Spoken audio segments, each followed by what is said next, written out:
I am KJ, and I'm joined by Mr. Dan Moloney, who has just wrestled for the Dubai World Wrestling Championship. Dan, how are you feeling today? I felt like a bit of a loser, bro. I wrestled for that belt, but it's not on the table. I feel good. I feel tired, exhausted, but proud. I'm proud of this little scene they have here. Yeah, It's only going to keep growing. So. Yeah. So this is your second time here in Dubai, and you broke the house down today. I mean, blowing the roof off is not even putting it lightly. You've got color on your face today, so it just goes to show how brutal this match was. How do you feel, like, really kickstarting the Dubai wrestling scene over here?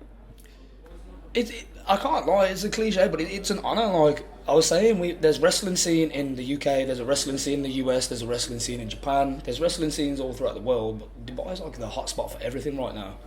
And this is the sole place you can come and watch wrestling, and then you meet the team and you see the guys and you see the show and you realise it's up to par with everything else here in Dubai. It just goes that little bit further. So I really like coming here. I really like being part of it. I like the place. I like the people. I like the wrestlers. It's the hungriest group of people I've ever met in wrestling. So it's exciting. Right. So you've wrestled in so many promotions, so many. I mean, you have a championship, right? Your beautiful belt here. So do you think that there is a possibility for Dubai wrestlers to transition over into the UK, perhaps, or even the United States, North America, wherever it is? And do you think that the scene over here at some point is going to grow to the extent that the UK and US has? For sure. I think that. So I did the one trip here in May. I faced Shaheen. I beat him. I went home and it was like the talk of the town. Everyone was like, man, we didn't know there was wrestling out there. I was like, shit, me neither, until this first trip. But boy, is there wrestling here. I think the whole goal really is to make the pathway between Dubai and the UK and the rest of the world. So people like me can come here and shut it down here, batter Shaheen here. But then we also want the door to go both ways. We want guys to come over to the UK. When we go and do stuff in the States, around the world, we want them to be part of this.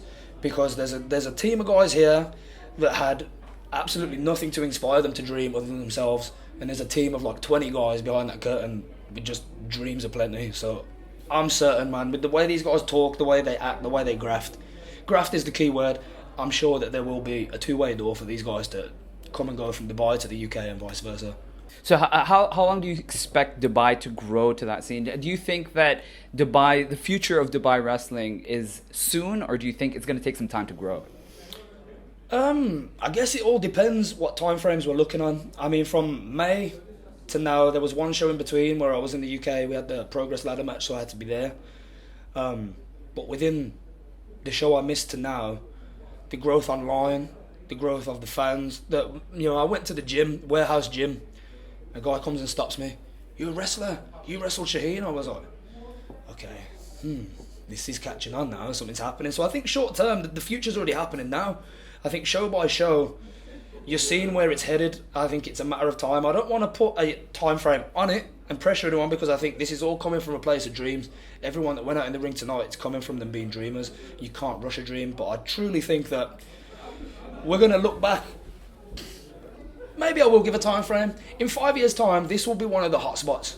I think 5 years is realistic, because wrestling's on fire everywhere. This is brand new, but it's climbing the ranks quick. So I wouldn't be surprised if in a year, even 6 months, it just continues to double in popularity each show. Everything gets bigger, everything gets better. The matches are more brutal. The guys go harder every time. So yeah, I think the future is already happening. So I think we could be looking at anything from 6 months to 10 years, but we're moving in the right direction, no matter what. So what would you like to see on the next WrestleFest over here in Dubai? From my camp? I have a good friend back home called Billy Goat, Will Ospreay. And we've had a few talks about this place. We've had a few back and forths about this place. And if not me for that championship, then there's someone that carries belts pretty well where I'm from. So I'm really keen to see if we could get Mr. Billy Goat out here. Maybe drop Shaheen on his head with a few Stormbreakers for me. I think that would be pretty exciting. I think that would be great. And what's in your future? What's in the future for Dan Moloney? The longer my career goes on, so I started training when I was 11 years old, and I've been actively wrestling on shows for 10 years now. And getting into wrestling and starting, I'd pictured everything going differently to how it had. But now I kind of just know I'm moving in the right direction. Everything I do feels right now. Everything feels like me. It feels authentic. I feel like I have a proper grasp on what it is that I want to do and where I'm going, but it doesn't particularly lead to any company, any country. I just want to go out every time and be between 4 sets of ropes and kill it. And I truly believe unless someone wipes me out beforehand, I will continue to do that. Fantastic. Thank you so much, Dan, for this interview. Thank you very much.